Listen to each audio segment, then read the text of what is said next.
તો ભાવનગર જિલ્લામાં ખેડૂતોને ડુંગળી રડાવી રહી છે. કારણ છે ભાવમાં ધરખમ ઘટાડો. હજુ તો 8 દિવસ પહેલા ખેડૂતોને પ્રતિમણ ડુંગળીના 700 થી 900 રૂપિયા ભાવ મળી રહ્યા હતા. હાલ ફક્ત 200 થી 300 રૂપિયા જ ભાવ મળે છે.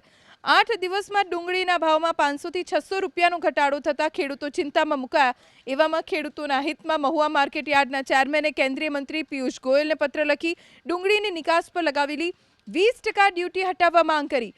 ગુજરાતમાંથી ડુંગળીની શ્રીલંકા, બાંગ્લાદેશ, પાકિસ્તાન સહિત ખાડીના દેશોમાં ભારે નિકાસ થાય છે. ગત વર્ષે 40% નિકાસ ડ્યુટી હતી, જે આ વર્ષે 20% કરાઈ છે. જો કે પોષણક્ષમ ભાવ ન મળતા ખેડૂતોમાં નારાજગી છે. ગુજરાતમાં 45% ડુંગળીનું ઉત્પાદન માત્ર ભાવનગર જિલ્લામાં થાય છે.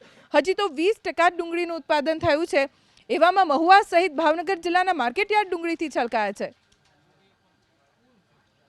ખેડૂતોને જે બજારના ભાવો મળતા હતા એની પર ખૂબ મોટી અપેક્ષા અને આશા હતી કે જે 700-800 રૂપિયા માલ વેચાતો હતો, આ છેલ્લા 4-5 દિવસની અંદર ઘટાડો થઈને અંદાજિત 400 થી 450 રૂપિયા જેવો ઘટાડો થયો છે.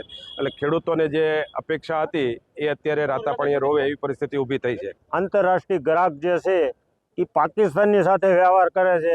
આપણે 20% ડ્યુટી હજી શરૂ રાખી છે, એટલે ઇન્ડિયા સાથે વ્યવહાર થતો નથી, ઓછો થાય છે.